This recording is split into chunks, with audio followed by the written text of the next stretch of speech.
정말 믿을 수 없는 일이 일어났습니다. 최근 대만 교육부에서 긴급 발표를 내놓으면서 거리가 완전히 발칵 뒤집혔다고 합니다. 시민들의 격렬한 시위와 함께 SNS에서까지 폭발적인 반응이 이어지고 있을 정도라고 하죠. 놀라운 건 이 중심에 한글이 있다는 사실입니다. 이 사태를 본 중국은 충격적인 공식 입장을 냈다고 하는데요.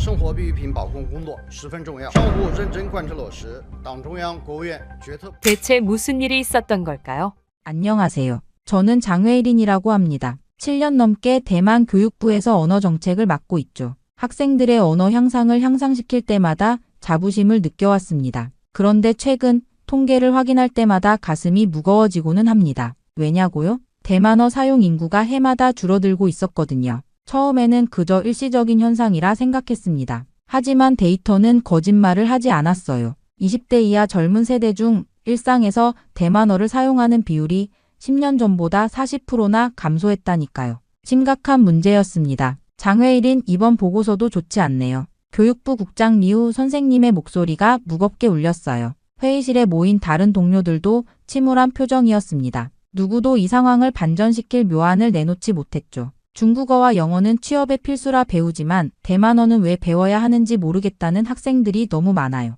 리서치팀 장인 리피의 말에 고개를 끄덕였습니다. 현실은 냉혹했어요. 대만의 젊은이들은 실용적인 가치가 있는 언어에만 관심을 보였죠. 대만어는 그들에게 그저 할머니, 할아버지가 사용하는 구식 언어처럼 여겨지고 있었습니다. 문제는 표기법에도 있습니다. 제가 말했어요. 한자는 대만어의 발음을 온전히 담아내지 못해요. 로마자 표기법도 너무 낯설어서 거의 사용되지 않고요. 회의실이 잠시 침묵에 빠졌습니다. 누구나 알고 있지만 누구도 해결책을 찾지 못하는 난제였어요. 대만어는 성조가 복잡하고 발음이 풍부한데 기존 문자 체계로는 이를 완벽하게 담아낼 수 없었거든요. 이대로 가면 30년 내에 대만어를 일상적으로 사용하는 인구가 절반 이하로 줄어들 겁니다. 통계 담당자가 슬픈 목소리로 덧붙였어요. 아무리 생각해도 답이 나오지 않았습니다. 매일 밤 집으로 돌아가는 길에 거리의 간판들을 바라보며 생각했죠. 중국어, 영어로만 가득한 이 도시에서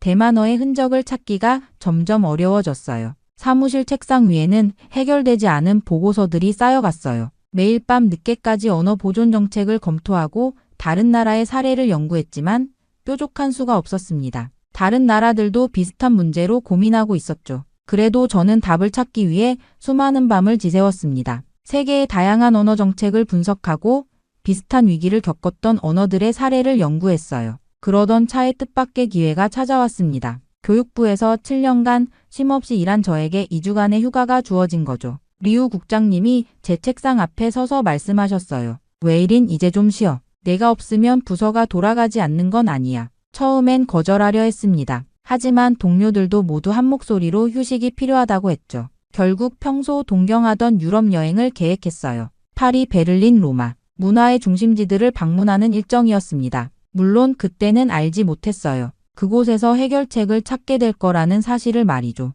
파리의 늦은 봄은 생각보다 선선했어요. 에펠탑, 루브르, 세느강. 관광객들로 붐비는 명소들을 둘러보며 잠시나마 대만어의 위기에서 벗어날 수 있었습니다. 하지만 제 머릿속 한 구석에는 여전히 그 고민이 자리 잡고 있었죠. 그러다 몽마르트 언덕 근처의 작은 골목을 산책하던 중 우연히 들어간 서점에서 모든 것이 바뀌게 됐습니다. 폴리글롯이라는 이름의 그 서점은 언어학습서를 전문적으로 판매하는 곳이었어요. 책장마다 세계 각국의 언어 교재들이 가지런히 정렬되어 있었죠. 중국어, 일본어, 아랍어, 러시아어. 그런데 한 코너에서 발걸음이 멈췄습니다. 한글? 이게 뭐지? 처음 보는 문자였어요. 둥글고 반듯한 선들로 이루어진 어딘가 친근해 보이는 글자들이었습니다. 호기심에 책을 집어들었죠. 한글로 시작하는 한국어라는 제목의 프랑스어 교재였어요. 페이지를 넘기며 신기한 발견을 하게 됐습니다. 한글이 단순한 문자가 아니라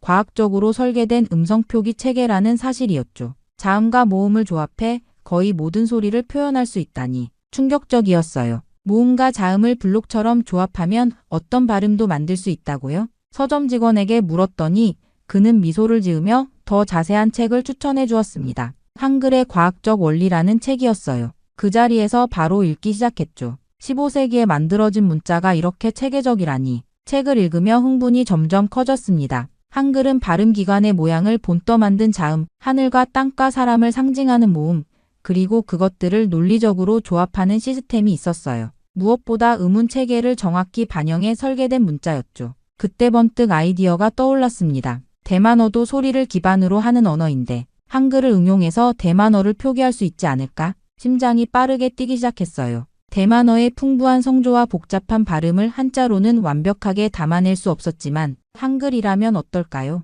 자음과 모음을 조합하는 원리를 응용한다면 그 자리에서 바로 카페에 앉아 메모를 시작했습니다. 유럽 여행은 잊은 채 대만어 단어 몇 개를 한글로 적어 보았어요. 처음에는 어색했지만 점점 체계가 만들어지는 느낌이었죠. 호텔로 돌아와서도 밤새 연구했습니다. 휴가인데도 언어 연구에 빠져있는 제 모습이 우스웠지만 가슴은 설렘으로 가득했어요. 이것이 대만어를 구할 열쇠가 될지도 모른다는 예감이 들었거든요. 그렇게 저는 여행을 일찍 끝내고 대만으로 돌아왔습니다. 미안하다는 눈빛으로 사무실에 들어섰지만 동료들은 이해해 주었어요. 무언가 새로운 것을 발견했다는 제 눈빛을 보고 오히려 궁금해했죠. 뭔가 재미있는 걸 찾은 것 같은데? 리우 국장님의 물음에 저는 흥분된 목소리로 대답했습니다. 네, 한글이라는 문자를 알게 됐어요. 이게 정말 놀라운 체계를 가지고 있는데. 하지만 바로 실험 결과를 공유하기보다는 먼저 철저히 검증해보고 싶었습니다. 그래서 퇴근 후와 주말을 이용해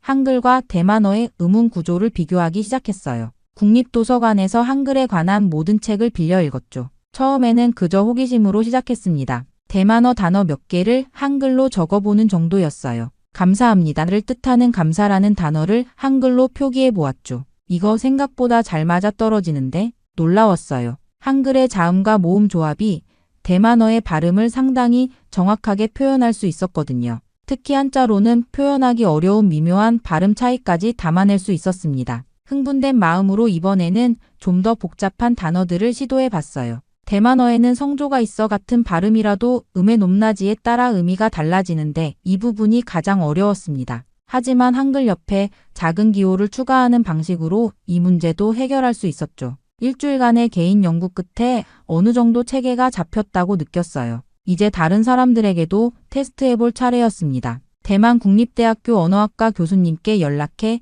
학생들과 실험을 해보고 싶다고 말씀드렸어요. 흥미로운 주제군요. 한번 해봅시다. 다행히 교수님도 호의적이셨죠. 그렇게 대학생 10명을 모집해 실험을 시작했습니다. 그들에게 한글의 기본 원리를 가르친 후 제가 만든 대만어 표기법으로 간단한 문장을 읽게 했어요. 실험 첫날 학생들의 반응은 기대 이상이었습니다. 와, 이거 한자로 배우는 것보다 훨씬 쉬운데요? 한 학생이 놀란 표정으로 말했어요. 다른 학생도 신기해하며 말했죠. 직관적으로 읽을 수 있어요. 처음 보는 단어도 어떻게 발음해야 할지 알 수 있어요. 일주일간의 실험 결과 학생들은 한글로 표기된 대만어를 기존 방식보다 약 40% 빠르게 익혔습니다. 특히 발음 정확도가 크게 향상되었어요. 한자로는 어려웠던 미묘한 발음 차이를 한글로는 쉽게 구분할 수 있었거든요. 이 결과에 용기를 얻어 좀 더 확장된 실험을 계획했습니다. 이번에는 다양한 연령대와 배경을 가진 30명의 참가자를 모집했어요. 결과는 더욱 놀라웠습니다. 이렇게 쉽게 대만어를 배울 수 있다니 믿기지 않아요. 60대 참가자가 감동한 목소리로 말했어요. 평생 대만어를 말로만 사용했지 글로 읽고 쓰는 것은 어렵다고 생각했던 분이었죠. 그렇게 실험 결과에 확신이 생겼지만 더 많은 사람들의 반응이 필요했습니다. 그래서 연구팀과 상의한 끝에 작은 책자를 만들기로 했어요. 50페이지 정도의 얇은 책으로 한글로 배우는 대만어 기초라는 제목을 붙였죠. 우리는 밤을 새워가며 교재를 완성했습니다. 기본 인사말부터 일상 대화까지 간단한 대만어 표현들을 한글로 표기한 책이었어요. 하지만 솔직히 말하면 아무도 관심을 가지지 않을 거라 생각했습니다. 동료들에게 이건 그냥 우리의 작은 실험일 뿐이라고 말했지만 그래도 테스트는 필요했어요. 타이베이 시내에 있는 지혜숲 서점에 연락했습니다. 다행히 서점 주인 왕 씨가 호의적으로 반응해 주셨어요. 50권만 인쇄해서 서점에 보냈죠.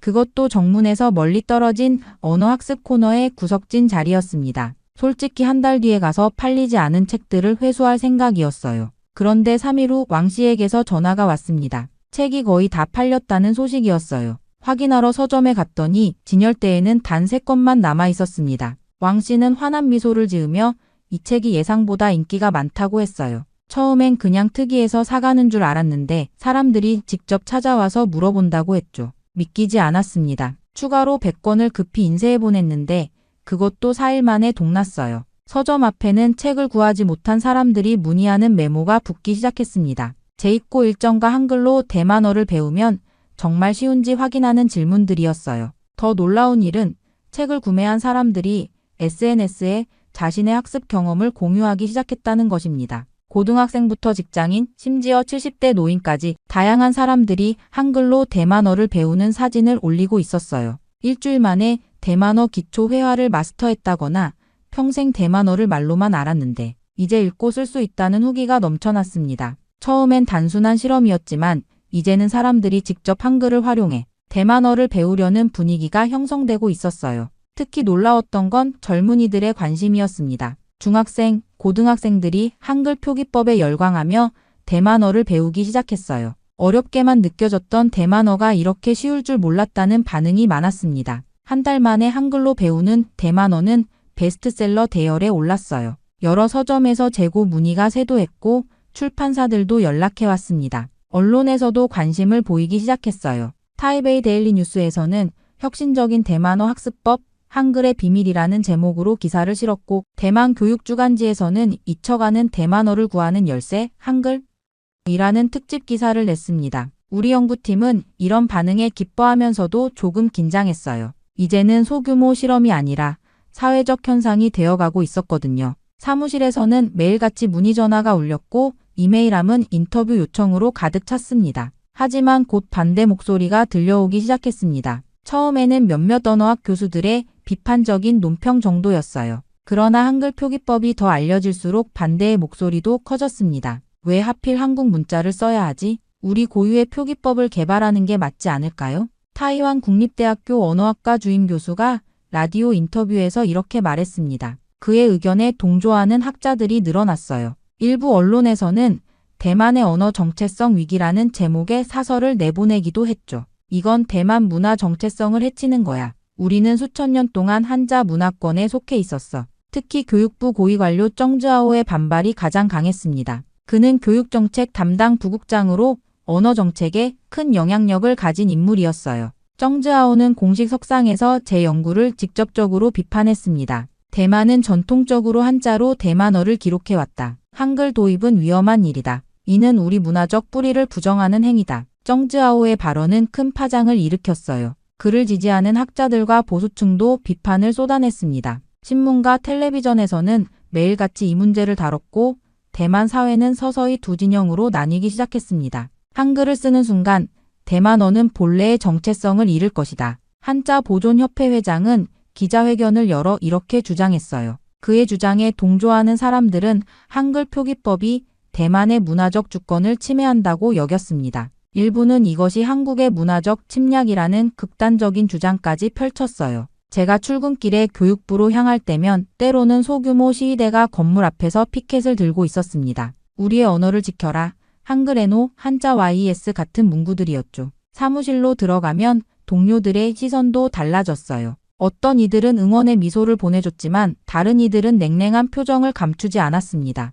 이 문제는 더 이상 단순한 언어학 연구가 아니었어요. 사회적, 정치적 논쟁으로 번지기 시작했습니다. 보수 언론에서는 매일같이 저를 문화배신자로 몰아갔고 진보 언론에서는 언어혁신가로 추켜 세웠어요. 이런 양극화된 반응에 가끔은 피곤함을 느끼기도 했습니다. 교육부 내에서도 갈등이 심화되었어요. 정즈아오가 이끄는 전통 보존파와 저를 지지하는 실용주의파 사이에 긴장감이 고조되었습니다. 회의에서는 종종 격렬한 논쟁이 벌어졌어요. 장회일인 당신은 우리 전통을 너무 가볍게 여기는 것 같소. 정즈아오가 어느 회의에서 공개적으로 저를 비난했습니다. 제 소신은 확고했어요. 전통을 존중하지만 언어는 살아있는 것입니다. 변화를 두려워하면 언어 자체가 죽을 수 있어요. 이런 논쟁은 학술 세미나와 공개 토론회로까지 이어졌습니다. 타이베이 대학에서 열린 대만어의 미래 토론회에는 수백 명의 청중이 몰렸어요. 그 자리에서 저는 한글 표기법의 실용성과 효율성을 설명했고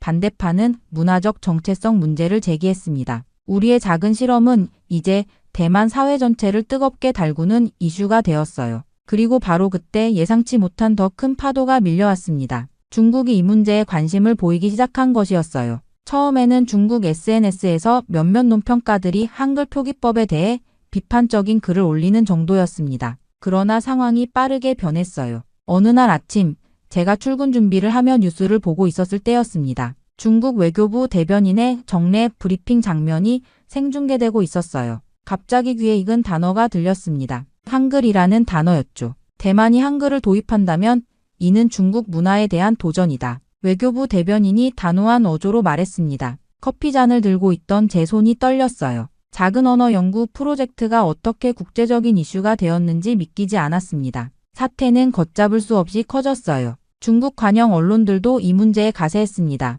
황구시보는 한국이 대만을 문화식민지로 만들려 한다.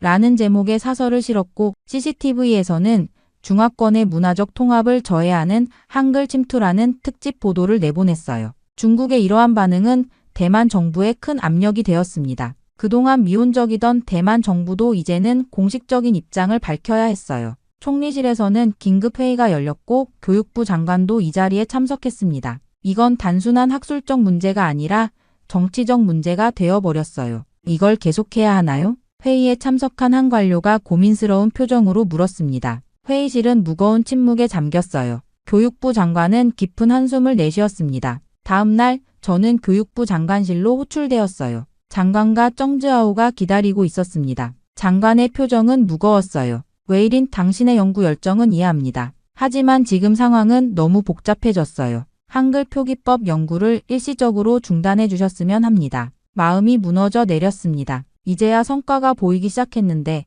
이렇게 중단해야 한다니요. 정즈아오는 승리감에 찬 미소를 지었어요. 지금 상황에서는 무리입니다. 정치적 문제가 될 수 있어요. 교육부의 결정을 따라주세요. 장관의 말에 형식적으로 고개를 끄덕였지만 마음은 이미 다른 곳에 있었습니다. 저는 이 연구가 단순한 직업적 호기심을 넘어서 사라져가는 우리 언어를 구하기 위한 사명이라고 느꼈거든요. 사무실로 돌아와서 제 책상을 정리하기 시작했습니다. 연구 자료들, 실험 결과, 학생들의 피드백. 이 모든 것을 포기해야 한다고 생각하니 가슴이 아팠어요. 그때 휴대폰으로 한 문자가 왔습니다. 연구에 참여했던 대학생 중 한 명이었어요. 선생님, 한글로 대만어를 배울 수 있게 해주셔서 감사합니다. 처음으로 할머니와 제대로 대화할 수 있게 되었어요. 그 순간 마음을 굳혔습니다. 공식적으로는 연구를 중단하는 척하면서도 비공식적으로는 계속 진행하기로 했어요. 우리 언어를 살리는 일이라면 약간의 위험은 감수할 가치가 있었습니다.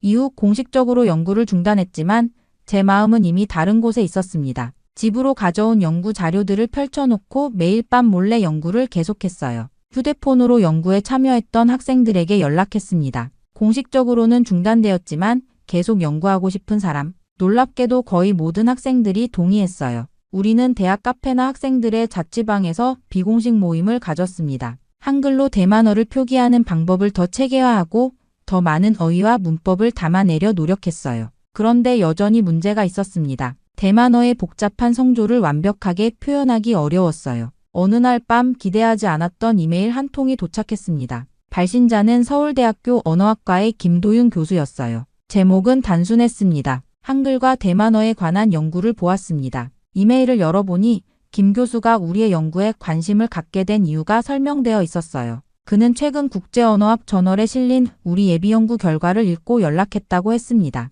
놀랐어요. 공식 연구가 중단되었는데도 이전 자료가 출판된 모양이었습니다. 한글이 대만어를 표기하는데 정말 효과적이라면 함께 연구해보죠. 제가 한글의 의문학적 특성에 관해 20년간 연구해왔습니다. 즉시 답장을 보냈어요. 김 교수와 화상회의를 통해 현재 상황과 연구 진행 정도를 설명했습니다. 그리고 무엇보다 우리가 직면한 가장 큰 문제인 성조 표기에 대해 솔직하게 털어놓았어요. 대만어에는 7개의 성조가 있어요. 이것을 한글로 어떻게 표현할지가 가장 어렵습니다. 김 교수는 생각에 잠겼다가 놀라운 제안을 했습니다. 한글의 성조 표기 기호를 추가하면 해결됩니다. 한글은 원래 디자인이 모듈식이라 확장성이 뛰어납니다. 그는 화면을 통해 간단한 스케치를 보여주었어요. 한글 글자 오른쪽 위에 작은 점이나 선을 추가해 성조를 표시하는 방식이었습니다. 이 방법을 사용하면 모든 발음과 성조를 완벽하게 표현할 수 있었어요. 이건 혁명적이네요. 흥분된 목소리로 외쳤습니다. 김 교수의 제안은 우리 연구의 가장 큰 난관을 한 번에 해결해 주었어요. 그날 밤부터 우리는 이 새로운 표기법을 적용해 보았습니다. 성조 표시가 추가된 한글로 대만어를 적으니 마치 완벽한 퍼즐 조각이 맞춰지는 것 같았어요. 학생들에게 새 표기법을 가르쳐 주었더니 그들도 놀라워했습니다. 이전보다 훨씬 정확하게 대만어를 표기할 수 있게 되었거든요. 우리는 이 방법으로 작은 교재를 만들어 비공식적으로 배포했어요. 온라인 커뮤니티에서 PDF 형태로 공유되었는데 다운로드 수가 며칠 만에 5,000을 넘었습니다. 연구는 빠르게 확장되었어요. 김 교수는 매주 화상회의로 조언을 해주었고 때로는 한국의 다른 언어학자들도 참여했습니다. 그들의 도움으로 우리는 대만어 문법까지 한글로 체계화할 수 있었어요. 이건 단순한 표기법을 넘어서는 일이에요. 우리는 언어를 구하고 있는 거죠. 김 교수의 말이 가슴에 와닿았습니다. 비록 공식적으로는 중단된 연구였지만 이제 국제적인 협력으로 더 강력해졌어요. 우리는 조용히 그러나 확실하게 앞으로 나아가고 있었습니다. 몇 달 후 김 교수와 함께 한글을 활용한 대만어 표기법의 의문학적 분석이라는 논문을 완성했어요. 논문은 국제언어학 저널에 게재되었습니다. 논문 제목은 의문체계 확장을 통한 한글의 대만어 표기 적합성 연구였어요. 처음에는 학술적 관심만 있을 거라 생각했지만 반응은 상상 이상이었습니다. 한글은 대만어를 효과적으로 표기할 수 있다. 독일 베를린 자유대학교의 마르틴 교수가 국제언어학 콘퍼런스에서 이렇게 발표했어요. 그는 우리 연구를 인용하며 한글의 과학적 설계가 다른 언어 표기에도 적용될 수 있다고 주장했습니다. 일본 도쿄대학의 사토 교수도 한글 표기법은 대만어 구원의 열쇠가 될 수 있다는 논평을 발표했어요. 미국의 MIT 언어학과에서는 대만어 한글 표기법에 관한 세미나까지 개최했습니다. 국제학계가 주목하기 시작한 거죠. 그러나 가장 놀라운 반응은 대만 대중들로부터 왔어요. 은밀히 배포되던 우리의 교재가 사회관계망을 통해 널리 퍼지면서 한글로 대만어를 배우는 사람들이 급증했습니다. 특히 젊은 세대들 사이에서는 한글로 대만 전통 민요를 부르는 새로운 트렌드까지 생겼어요. 유명 유튜버가 한글로 표기된 대만 민요를 부르는 영상을 올렸는데 조회수가 수백만을 넘었습니다. 댓글에는 처음으로 대만어 가사를 제대로 읽을 수 있었다. 할머니와 함께 노래를 불렀더니 눈물을 흘리셨다 같은 감동적인 이야기들이 넘쳐났어요. 이런 상황을 지켜보던 대만 정부도 다시 고민하기 시작했습니다. 교육부에서는 긴급회의가 소집되었어요. 저도 참석 요청을 받았는데 부서로 돌아가는 느낌이 이상했습니다. 몇 달 전에는 연구 중단을 지시받았는데 이제는 다시 의견을 구하다니요. 회의실에는 교육부 장관, 정즈아오를 비롯한 고위 관료들, 그리고 국립대학교 언어학 교수들이 모여 있었습니다. 장관이 회의를 시작했어요. 오늘은 한글 표기법에 관한 새로운 논의를 하고자 합니다. 국제적 반응과 국내 여론을 고려할 때 우리도 입장을 재검토할 필요가 있습니다. 정즈아오는 여전히 완강했습니다. 그는 두꺼운 서류를 탁자에 내려놓으며 강한 어조로 말했어요. 중국과의 관계를 생각해야 합니다. 그들은 이미 이 문제에 민감하게 반응하고 있습니다. 한글 표기법을 공식화한다면 중국의 더 강한 비난을 받게 될 것입니다. 회의실이 긴장감으로 가득 찼습니다.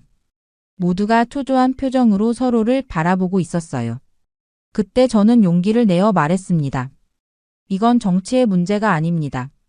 우리 언어를 지키는 문제입니다. 데이터를 보세요. 한글 표기법 덕분에 대만어를 배우는 젊은이들이 30% 증가했습니다. 우리가 걱정했던 언어 소멸 위기에 대한 해결책이 될 수 있어요. 제 목소리는 떨렸지만 신념은 확고했습니다. 회의실은 조용해졌어요. 장관은 깊은 생각에 잠긴 듯 했습니다. 그리고 드디어 입을 열었어요. 한글 표기법을 공식적으로 검토하겠다. 교육부 산하의 연구위원회를 설치하고 장회 1인을 책임자로 임명한다. 정즈아오의 얼굴이 굳어졌지만 더 이상 반대하지 않았습니다. 대만 언어 역사상 새로운 변화가 시작되고 있었어요. 회의가 끝나고 사무실로 돌아오는 길에 창밖을 바라보았습니다. 비가 내리고 있었어요. 그러나 그 빗줄기 사이로 햇살이 비치는 것 같았습니다. 싸움은 끝나지 않았어요. 한글 표기법 연구는 공식적으로 진행될 예정이지만 중국의 반발은 계속될 것입니다. 제 입가에 미소가 번졌어요. 이제 진짜 시작이다. 비가 내리는 창밖을 바라보며 중얼거렸습니다. 우리 언어, 우리 문화를 지키는 여정은 이제 막 시작되었으니까요. 이 모든 과정을 거치며 저는 언어가 단순한 의사소통 도구가 아니라 문화의 혼이라는 것을 더욱 깊이 깨달았습니다. 또한 세종대왕이 창제한 한글의 과학적 우수성과 실용성에 진심으로 감탄하게 되었어요. 한국과 한글이 저희 대만어를 살리는 데 이렇게 큰 도움이 될 줄은 상상도 못했습니다. 비록 어려운 여정이 계속되겠지만 문화와 국경을 넘어선 이 협력이 우리 언어에 새 생명을 불어넣었다는 사실에 깊은 감사를 느낍니다. 한글은 단지 한국의 문자가 아니라 이제 우리 대만인에게도 희망의 상징이 되었습니다. 정말 말도 안 되는 일이 벌어졌습니다. 현재 일본의 여성들이 모두 한국으로 향하고 있습니다. 놀라운 건 대부분이 고학력, 고스펙을 갖춘 커리어 우먼이라는 점인데요. 이러한 현상으로 일본 사회는 당황하고 있고 기업들은 대책 마련에 나서고 있을 정도라고 하죠. 특히 최근 한국으로 떠난 한 일본 여성은 충격적인 한마디를 남겼다고 합니다. 大切な人だったり家族を思う気持ちとこの地球のことを思って 대체 무슨 일이 벌어진 걸까요? 안녕하세요. 저는 도쿄에서 온 사토코라고 합니다. 일본의 커리어 우먼으로 살아가고 있죠. 저는 어렸을 때부터 남부럽지 않은 집에서 가족과 함께 살아왔습니다. 모든 일본 가정처럼 살아갔어요. 물론 여자라는 것이 문제였죠. 물론 문제는 이것만이 아니었지만요. 어릴 때부터 저는 항상 두 번째였습니다. 사토코, 오빠가 먼저야 라는 말을 귀에 못이 박히도록 들었죠. 부모님 눈에는 항상 오빠가 먼저였어요. 아침에 밥을 차릴 때도, 학교 행사에 참석할 때도, 심지어 제 생일에도 오빠의 존재가 더 빛났습니다. 오빠는 공부를 잘했어요. 저도 못하진 않았지만 부모님은 제 성적표보다 오빠의 칭찬장에 더 환호했습니다. 여자아이는 조용하고 얌전하게 자라야 해. 어머니의 이 말은 제 어린 시절의 주문과도 같았죠. 아버지는 어떻게든 제게 여성다운 행동을 강요했어요. 또 다른 부모님의 말버릇은 일본이 최고야 였습니다. 아버지는 회사에서 돌아오실 때마다 역시 일본 기술력은 세계 최고다 라며 자랑스럽게 말씀하시곤 했어요. 특히 아시아에서는 일본을 따라올 나라가 없다고 했죠. 특히 한국에 대해서는 더했습니다. 한국? 그냥 일본 흉내나 내는 수준이지. 오빠가 자주 하던 말이었어요. TV에서 한국 관련 뉴스가 나오면 아버지는 저 나라는 아시아에서도 한참 뒤떨어졌어. 게다가 피해망상도 너무 심하잖니. 일본한테 감사할 줄 모르고 말이야. 라며 채널을 돌려버렸습니다. 그렇게 저도 모르게 한국을 가장 아래로 깔보는 시각을 갖게 됐어요. 제 안중에도 없는 나라였죠. 제 머릿속에는 오로지 아시아 최고 국가인 일본에서 성공한 여성이 되어야지라는 생각뿐이었으니까요. 때문에 저는 밤늦게까지 공부는 기본이고 대학 입시도 취업 준비도 모두 최선을 다했습니다. 그렇게 꿈에 그리던 일본의 대형 전자기업에 합격했죠. 하지만 회사에 도착한 순간부터 저는 큰 충격을 받고 말았습니다. 사무실에 들어서자 여성 직원들은 모두 한쪽에 모여 있었어요. 비서, 행정, 총무 모두 보조적인 역할이었죠. 반면 남자 직원들은 실제 사업부에서 의사결정을 내리고 있었습니다. 첫 회의에서 저는 단 한마디도 하지 못했어요. 발언권은 모두 남자 선배들에게만 돌아갔죠. 대신 저는 차를 나르고 회의록을 작성했습니다. 1년이 지나자 같이 입사한 남자 동기들은 하나둘 프로젝트를 맡기 시작했어요. 제 학점이 더 높았고 영어도 더 잘했지만 그건 중요하지 않았습니다. 후지타구는 남자니까 고객사 상대하기 좋잖아. 이런 이유로 모든 기회는 남자들에게 돌아갔죠. 그렇게 매일 반복되는 업무 속에서 점점 제 꿈은 사그라들고 있었어요. 하지만 저는 포기하지 않았습니다. 한 번만 더 기회를 달라고 상사에게 찾아갔죠. 타나카 부장님, 다음 휴대폰 수출 프로젝트에 참여하고 싶습니다. 용기를 내어 말했습니다. 하지만 돌아온 답변은 전과 다르지 않았어요. 사토코 씨, 여자는 무리하지 말아요. 그런 중요한 프로젝트는 나카무라 군이 맡을 거야. 이후로도 이런 일이 계속되었습니다. 수차례 더 큰 프로젝트를 맡고 싶다. 고 상사에게 호소했지만 돌아오는 건 무시 아니면 여자는 무리하지 말라. 는 핑계뿐이었어요. 회사에서 제 존재감은 점점 희미해졌습니다. 그러던 어느 날 여자 동료 미유키가 복도에서 저를 붙잡았어요. 사토코 씨, 이렇게 계속 나서면 윗분들이 불편해할 거야. 괜히 튀지 말고 조용히 지내는 게 좋아. 미유키의 충고였지만 저에겐 또 다른 벽처럼 느껴졌죠. 점심시간에도 저는 혼자였습니다. 다른 직원들은 자연스레 저를 피했어요. 사토코는 너무 욕심이 많아서 이런 수군거림이 들려왔죠. 매번 능력을 인정받지 못하고 점차 주변에서 고립되는 상황이 계속됐습니다. 저 또한 점점 좌절감이 쌓여가고 있었죠. 하지만 운명은 갑자기 찾아왔습니다. 저의 인생을 완전히 바꿔버릴 일이 일어나고 말았죠. 월요일 아침 공지가 올라왔어요. 해외 지사 및 파트너사 프로젝트 인원 모집. 눈을 크게 뜨고 공지를 읽었습니다. 미국, 영국, 독일, 싱가포르, 그리고 한국까지 다양한 국가의 파견 자리가 있었어요. 휴게실은 해외 파견에 대한 이야기로 가득했습니다. 미국 지사는 연봉이 2배래. 영국 파견은 주택 보조금도 나온대. 모두들 선망하는 파견지를 놓고 이야기했어요. 그런데 한국 파견에 대해서만큼은 분위기가 달랐습니다. 한국? 굳이 거기에 가야 해? 키무라가 인상을 찌푸리며 말했어요. 일본보다 뒤떨어진 나라에 가서 배울 게 뭐가 있겠어. 다른 동료들도 고개를 끄덕였죠. 솔직히 저도 같은 생각이었어요. 아버지와 오빠가 항상 말하던 것처럼 한국은 일본의 그림자를 따라가는 나라라고만 생각했으니까요. 하지만 그때 인사팀의 모리 부장이 제게 다가왔습니다. 사토코 씨, 혹시 해외 파견에 관심 있어? 특히 한국 자리 말이야. 모리 부장의 갑작스러운 제안에 당황했어요. 파견 다녀온 직원들은 경력에 큰 도움이 돼. 거의 승진이 보장된다고 봐도 좋아. 승진이라는 단어에 귀가 솔깃해졌습니다. 3년 동안 승진은커녕 제대로 된 업무 한번 맡지 못했으니까요. 파견 다녀오면 정말 승진할 수 있나요? 조심스레 물었죠. 모리 부장은 미소를 지으며 대답했어요. 물론이지. 특히 지금 한국은 지원자가 없어서 경쟁 없이 갈 수 있어. 이건 정말 좋은 기회야. 그 말을 듣고 사무실로 돌아오는 길에 깊은 생각에 빠졌습니다. 더 이상 여기 있을 수는 없어. 그나마 해외 파견을 다녀오면 승진이라도 가능할지도. 마지막 기회라는 심정이었어요. 하지만 한국이라니. 내심 불쾌했습니다. 왜 하필 한국이냐? 그날 저녁 집에서 인터넷으로 한국에 대해 찾아봤어요. 하지만 아버지의 말이 귓가에 맴돌았죠. 한국은 일본을 따라하기만 하는 나라야. 그런 나라에 가야 한다는 게 너무 굴욕처럼 느껴졌습니다. 그러나 이 기회를 놓치면 일본 본사에서 더 오를 수 없을 거라는 두려움이 더 컸어요. 울며 겨자 먹기 라는 말이 떠올랐습니다. 다음 날 아침 무거운 마음으로 지원서를 작성했어요. 인사팀에 지원서를 제출하자 담당자는 놀란 눈으로 저를 바라봤습니다. 사토코 씨가 한국에 지원하다니 억지 미소로 좋은 경험이 될 것 같아요. 라고 답했지만 속으로는 다른 선택지가 없으니까라고 생각했죠. 지원서 제출 후 일주일도 채 지나지 않아 합격 통보를 받았어요. 주변에서는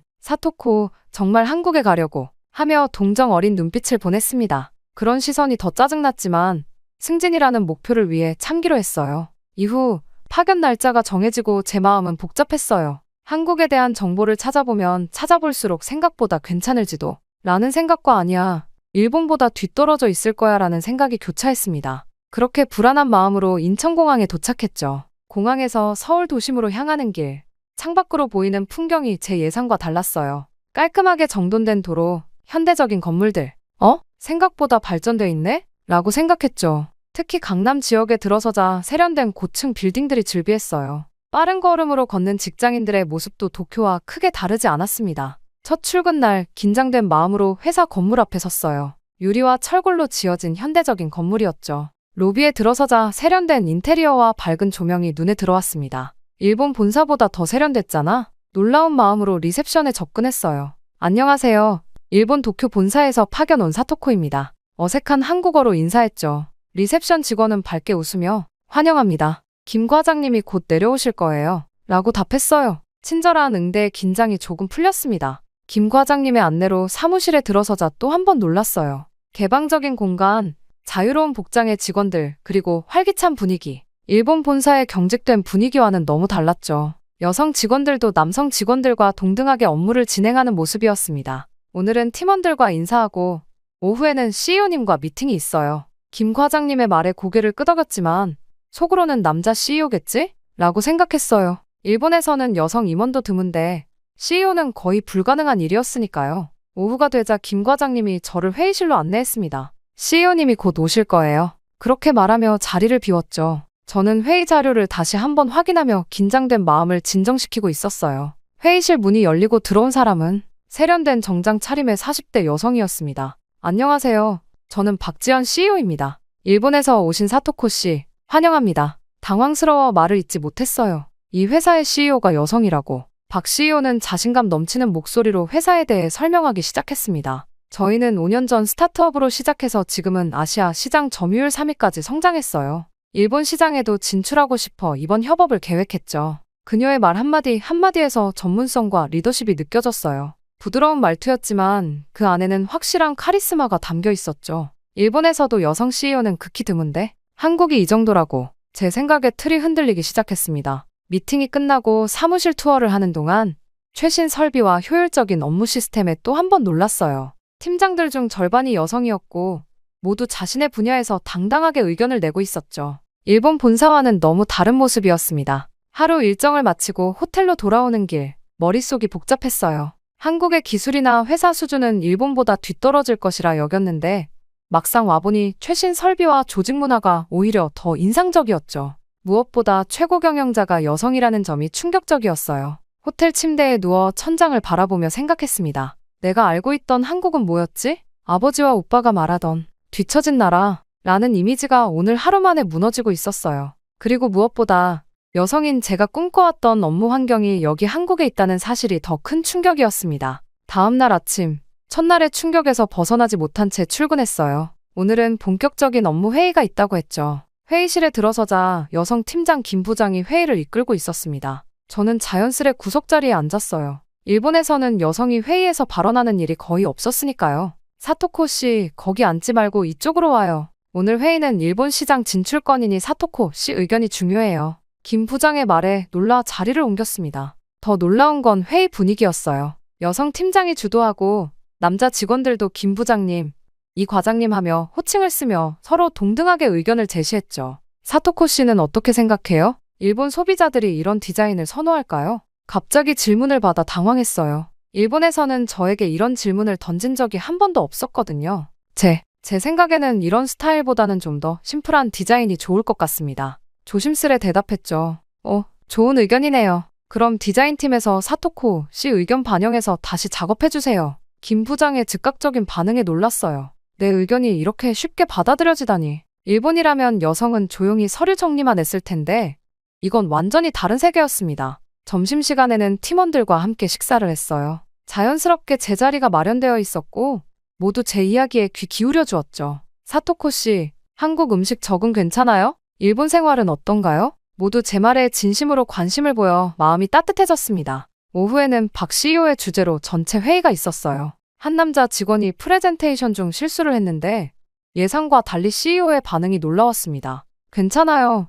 이런 실수는 누구나 할 수 있어요. 다음에는 더 잘할 수 있을 거예요. 격려의 말을 건넸죠. 우리 회사는 실패를 두려워하지 않는 문화가 중요해요. 성별이나 나이가 아니라 역량과 열정으로 평가받는 곳이죠. 박 CEO의 이 말이 제 가슴에 와닿았어요. 남녀 구분 없이 역량에 따라 역할을 배정하는 모습이 저에겐 매우 낯설고 부러운 문화로 다가왔습니다. 일주일쯤 지나자 한국 생활에도 조금씩 적응하기 시작했어요.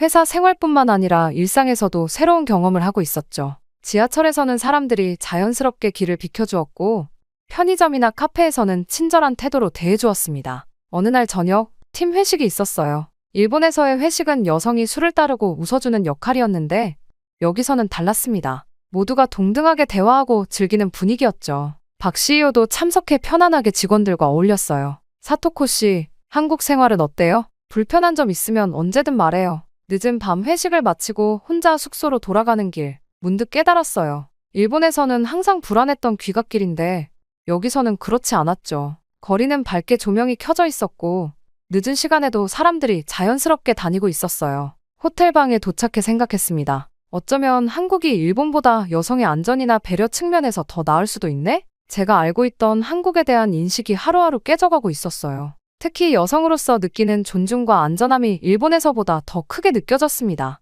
침대에 누워 오늘 하루를 되돌아봤어요. 회의에서 제 의견이 존중받고 실수에도 격려받는 문화, 그리고 일상에서 자연스럽게 느껴지는 배려. 이런 환경에서 일한다면 어떨까? 처음으로 한국 파견이 불행이 아닌 기회로 느껴지기 시작했습니다. 한국 생활이 한 달쯤 지나자 저는 이곳 환경에 완전히 적응하기 시작했어요. 회의에서도 자연스럽게 의견을 내고 팀원들과의 소통도 원활해졌습니다. 무엇보다 제가 맡은 일본 시장 진출 프로젝트에서 제 역량을 발휘할 기회가 많아졌죠. 사토코 씨, 이 부분 어떻게 생각해요? 일본 소비자들의 반응이 궁금해요. 김 부장의 질문에 자신감 있게 대답했어요. 일본 소비자들은 이런 디자인보다는 좀 더 세련된 느낌을 선호합니다. 그리고 이 기능은 너무 복잡해서 오히려 혼란스러울 수 있어요. 제 의견을 바탕으로 제품 디자인과 마케팅 전략이 수정되었습니다. 일본어 자료 번역도 직접 검토하며 문화적 뉘앙스까지 세심하게 살폈어요. 일본 시장에 대한 제 분석 자료는 회의마다 핵심 참고 자료가 되었죠. 중요한 일본 바이어와의 미팅에서는 제가 직접 프레젠테이션을 맡았어요. 떨리는 마음으로 발표를 시작했지만 팀원들의 응원 덕분에 자신감이 생겼습니다. 미팅은 성공적이었고 바이어들은 제품에 큰 관심을 보였죠. 사토코 씨 덕분이에요. 사토코 씨가 없었으면 큰일 날 뻔했어요. 김 부장이 미팅 후 기쁜 표정으로 말했어요. 다른 팀원들도 정말 대단해요. 완벽한 발표였어요. 하며 진심으로 축하해 주었습니다. 처음으로 제 능력을 인정받는 기분이었어요. 그날 저녁 박 CEO가 축하 자리를 마련했습니다. 사토코 씨, 오늘 정말 훌륭했어요. 덕분에 우리 회사가 일본 시장에 한 걸음 더 가까워졌네요. CEO의 진심 어린 칭찬에 감동받았어요. 일본 본사에서는 단 한 번도 듣지 못했던 말이었으니까요. 이렇게 프로젝트가 진행될수록 저는 점점 더 자신감을 얻었습니다. 일본 본사에서는 겪어보지 못했던 능력 중심 평가를 체험하면서 제 안에 잠자고 있던 역량이 깨어나는 것 같았어요. 나도 제대로 인정받을 수 있구나. 제가 제안한 마케팅 전략으로 일본 시장 테스트 결과가 예상보다 훨씬 좋게 나왔습니다. 이 소식이 회사에 전해지자 사내에서 제 평가는 더욱 높아졌어요. 다른 팀에서도 일본 관련 프로젝트가 있으면 저에게 자문을 구하기 시작했죠. 사토코 씨, 다음 주에 도쿄 출장이 있는데 같이 가주실 수 있나요? 사토코 씨, 이 부분 검토 좀 부탁드려도 될까요? 이렇게 업무 요청이 늘어날수록 제 존재감은 더욱 커져갔습니다. 일본에서는 그저 여직원 중 하나였던 제가 여기서는 전문가로 인정받고 있었어요. 파견 기간이 3개월 정도 지났을 때였습니다. 어느 날 갑자기 박 CEO의 비서에게서 연락이 왔어요. 사토코 씨, CEO님께서 오후에 시간 좀 내주실 수 있는지 물어보셨어요. 긴장된 마음으로 CEO 사무실을 찾았죠. 사토코 씨, 커피 한잔 할래요? 박 CEO는 편안한 미소로 저를 맞이했습니다. 3개월 동안 정말 훌륭한 성과를 보여줬어요. 특히 일본 시장 진출 프로젝트는 사토코 씨 덕분에 성공적으로 진행되고 있죠. 그녀의 칭찬에 감사하다고 답했어요.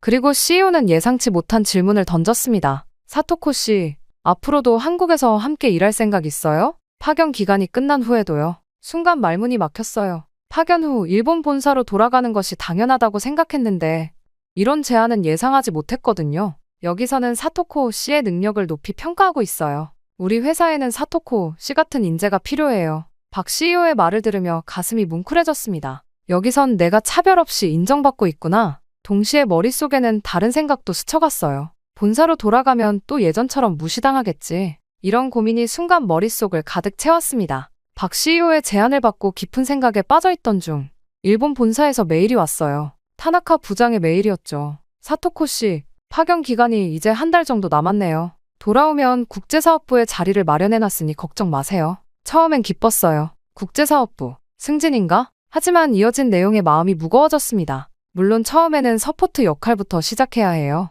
회의 자료 준비, 번역 업무가 주가 될 거예요. 화면을 보며 한숨이 나왔습니다. 결국 똑같은 자리네. 국제사업부라는 이름만 달라졌을 뿐 제가 있었던 자리는 결국 서포트 직책일 테고 다시 그 지긋지긋한 차별이 시작될 것이란 불안감이 엄습했어요. 그날 저녁 부모님께 전화가 왔습니다. 사토코, 이제 곧 돌아온다며? 아버지가 정말 기다리고 계셔. 어머니의 목소리였죠. 한국은 어때? 역시 일본보다 많이 뒤처져 있지. 아버지가 수화기를 받아 물었어요. 순간 말문이 막혔습니다. 실제로 겪어보니 한국은 오히려 여성들이 더 당당하고 직장 문화도 합리적이었는데요. 하지만 이런 말을 꺼내면 가족들이 어떤 반응을 보일지 두려웠어요. 그냥 생각보다 괜찮아요. 애매하게 대답했죠. 결국 한국 따위에서 오래 있을 생각은 아니겠지? 그 나라가 얼마나 뒤처져 있는데. 아버지의 말에 아무 대답도 할 수 없었어요. 실제 제 경험과 너무 달랐거든요. 오히려 첨단 기술과 합리적인 조직 문화가 일본보다 더 발전된 측면도 있었죠.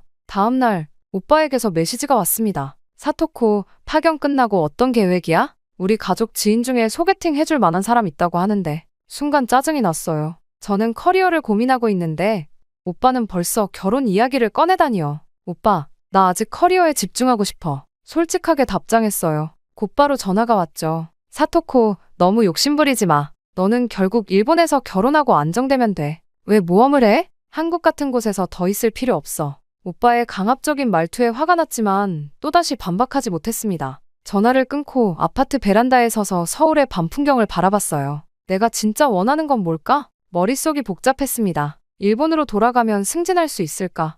아니면 또 벽에 막힐까? 국제사업부라는 말에 잠시 기대했지만 실상은 똑같은 서포트 역할일 것이 뻔했어요. 지금 한국에서 경험하는 이 기회를 놓칠 수 있을까? 여기서는 제 능력을 인정받고 의견이 존중받고 성별이 아닌 역량으로 평가받았습니다. 그런 환경을 다시 잃는다는 생각만으로도 답답했어요. 하지만 또 다른 걱정도 있었죠. 한국에 정착하면 가족들은 어떻게 생각할까? 저는 항상 착한 딸이었어요. 부모님 말씀에 순종하고 기대를 저버리지 않으려 노력했죠. 그런데 이번엔 달랐습니다. 제 인생의 중요한 결정에서 가족의 기대와 제 행복 사이에서 선택해야 했어요. 다음날 회사에서 박 CEO를 마주쳤습니다. 사토코 씨, 어제 제안에 대해 생각해봤어요? 친절한 미소로 물었죠. 네, 아직 고민 중입니다. 솔직하게 답했어요. 천천히 생각해보세요. 사토코 씨의 결정을 존중할게요. 그녀의 배려 어린 말에 더욱 마음이 복잡해졌습니다. 노트북을 열어본사 메일을 다시 읽었어요. 그리고 제 경력 계획을 적어보기 시작했습니다. 일본으로 돌아갈 경우와 한국에 남을 경우 각각의 장단점을 비교해봤죠. 이성적으로는 한국에 남는 것이 제 커리어에 더 유리했지만 감정적으로는 가족과의 관계가 걱정됐어요. 깊은 한숨이 나왔습니다. 머릿속이 복잡하고 마음은 갈피를 잡지 못했어요. 이것은 단순한 직장 선택의 문제가 아니었습니다. 제 인생관, 가치관, 그리고 미래에 관한 큰 갈림길이었죠. 이 선택이 앞으로의 제 삶을 완전히 바꿔놓을 것이라는 사실을 알고 있었어요. 이틀 후 박 CEO에게서 다시 연락이 왔어요. 사토코 씨, 점심 함께 할 수 있을까요? 긴장된 마음으로 약속 장소에 도착했죠. 고급스러운 한식당이었어요. 박 CEO는 이미 와 있었고 반갑게 저를 맞이했습니다. 사토코 씨, 솔직히 말할게요. 우리 회사는 사토코 씨 같은 인재가 필요해요. 그녀가 진지한 표정으로 말을 이어갔습니다. 우리 회사 정식 임원 수습 프로그램에 지원해보는 것 어떠세요? 1년간 수습 과정을 거치면 정식 임원으로 승진할 기회가 있어요. 순간 귀를 의심했어요. 임원이요? 놀라움을 감추지 못했습니다. 박 CEO는 고개를 끄덕였죠. 네, 우리 회사에서 외국인 여성이 임원이 된 전례는 없지만 사토코 씨라면 충분히 가능성이 있다고 생각해요. 그 가능성을 열어두고 싶습니다. 가슴이 뭉클해졌어요. 제 능력이 이렇게까지 높이 평가된다는 사실에 깊은 감동을 받았습니다. 일본에서는 여성 임원이 극히 드물었고 외국인 여성 임원은 상상조차 할 수 없었거든요. 정말 감사합니다. 진지하게 고민해보겠습니다. 집으로 돌아오는 길, 머릿속은 복잡했지만 마음은 이미 결정을 내린 것 같았어요. 호텔방에 도착해 노트북을 열고 일본 본사에 이메일을 작성했습니다. 오랫동안 고민하다 마침내 보내기 버튼을 눌렀어요. 다음날 아침, 타나카 부장에게서 급한 전화가 왔습니다. 사토코 씨, 이메일 봤어요. 설마 한국 회사로 완전히 넘어가겠다는 건가요? 이건 우리를 배신하는 거예요. 그의 목소리에서 분노가 느껴졌어요. 타나카 부장님, 깊이 고민한 결정입니다. 최대한 차분하게 대답했습니다. 여기서는 제가 원하는 역할도 성장도 가능하다고 믿어요. 제 삶을 제 방식으로 살고 싶습니다. 그는 계속 화를 내며 말했어요. 당신을 믿었는데 돌아오면 승진 기회도 있었어요. 일본 회사, 일본 문화를 버리고 어떻게 한국을 선택할 수 있죠? 한참을 들었고 결국 결정을 다시 생각해보세요. 인사팀에도 보고해야 합니다. 라는 말을 남기고 전화를 끊었죠. 부모님께 전화하는 것은 더 어려웠어요. 떨리는 손으로 전화를 걸었습니다. 어머니, 아버지, 제가 결정한 일이 있어요. 한국 회사에서 정식으로 일하기로 했어요. 순간 전화 너머로 침묵이 흘렀죠. 뭐라고? 아버지의 목소리가 높아졌어요. 어떻게 한국을 택하냐? 일본 사람으로서의 자존심은 어디 갔니? 어머니도 울먹이며 사토코, 제발 다시 생각해봐. 집에 돌아와서 좋은 사람 만나 결혼하면 되잖아. 라고 말했습니다. 오빠마저 전화로 한바탕 화를 냈어요. 너 미쳤어? 일본을 버리고 한국에서 산다고. 그 뒤떨어진 나라에서 무슨 미래가 있다고 생각하는 거야? 가슴이 아팠지만 이번만큼은 제 뜻을 굽히지 않았어요. 나도 모르게 한국을 무시했어. 하지만 와서 보니 내 편견이 잘못됐다는 걸 깨달았어. 오히려 여성이 능력으로 인정받는 환경이야. 난 여기서 능력을 인정받고 싶어. 단호하게 말했습니다. 가족들은 한동안 저와 연락을 끊었어요. 아프고 외로웠지만 제 결정은 변함없었습니다. 박 CEO에게 임원 수습 프로그램에 지원하겠다고 말했어요. 그녀는 환하게 웃으며 훌륭한 결정이에요. 사토코 씨의 미래를 응원합니다. 라고 말했죠. 그날 저녁 한강변을 걸으며 서울의 야경을 바라봤어요. 처음으로 마음이 편안해졌습니다. 비록 가족과의 관계는 일시적으로 어려워졌지만 제 인생에서 처음으로 진정한 제 선택을 했다는 생각이 들었어요. 두렵지만 설렜고 불안했지만 새로운 가능성에 희망이 생겼습니다. 이후 한국에서의 새로운 출발은 기대 이상이었어요. 임원 수습 프로그램에 들어가자 제 시야가 넓어졌습니다. 다른 여성 리더들과의 교류도 늘어났죠. 그들은 저를 동료로 환영해 주었어요. 사토코 씨, 우리 여성 임원 네트워킹 모임에도 참여해요. 물론 어려움도 있었습니다. 외국인이라는 장벽은 분명했어요. 미묘한 문화적 차이, 완벽하지 않은 한국어. 하지만 팀원들이 적극적으로 협력해 주었죠. 천천히 말해주세요. 이 표현은 이렇게 쓰는 게 더 자연스러워요. 모두가 제 성장을 도왔어요. 특히 박 CEO는 멘토 역할을 자처했습니다. 사토코 씨, 어려운 일 있으면 언제든 찾아오세요. 저도 처음 이 자리에 올랐을 때 많이 힘들었거든요. 6개월이 지나자 저는 크게 성장했어요. 이제 회의실에서 자신 있게 제 아이디어를 발표했죠. 일본, 한국 합작 프로젝트를 제안합니다. 양국의 장점을 결합하면 시너지 효과가 클 거예요. 제 제안은 임원들의 호평을 받았고 곧 중책을 맡게 되었어요. 거울 속 제 모습은 완전히 달라졌습니다. 예전의 우울함이 사라지고 당당함과 활기로 가득 찬 표정이었어요. 한국어도 많이 늘었고 이제는 사내 회의에서도 자연스럽게 의견을 나눌 수 있었죠. 1년이 지나 정식 임원으로 승진했을 때 동료들이 축하 파티를 열어주었어요. 사토코 이사님, 축하합니다. 모두의 진심 어린 축하에 눈물이 날 뻔했습니다. 가족들과의 관계도 조금씩 회복되고 있었어요. 제 성공 소식에 오빠가 먼저 연락해왔고 부모님도 점차 이해하기 시작했죠. 오늘은 제가 이사로 일하게 된 지 정확히 1년이 되는 날이에요. 아침에 회사 앞에 서서 빌딩을 올려다봤습니다. 일본만이 최고라 여겼고 한국을 무시했던 나.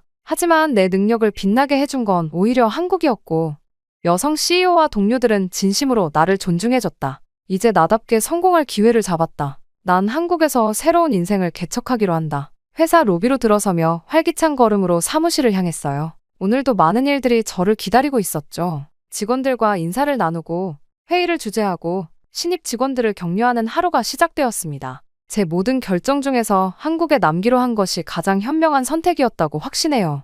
회의실 창밖으로 보이는 서울의 풍경을 바라보며 미소 지었습니다. 이제 이곳은 제 새로운 고향이에요. 저를 있는 그대로 인정해주고 제 꿈을 펼칠 수 있게 해준 이 도시에서 저는 계속해서 성장해 나갈 거예요.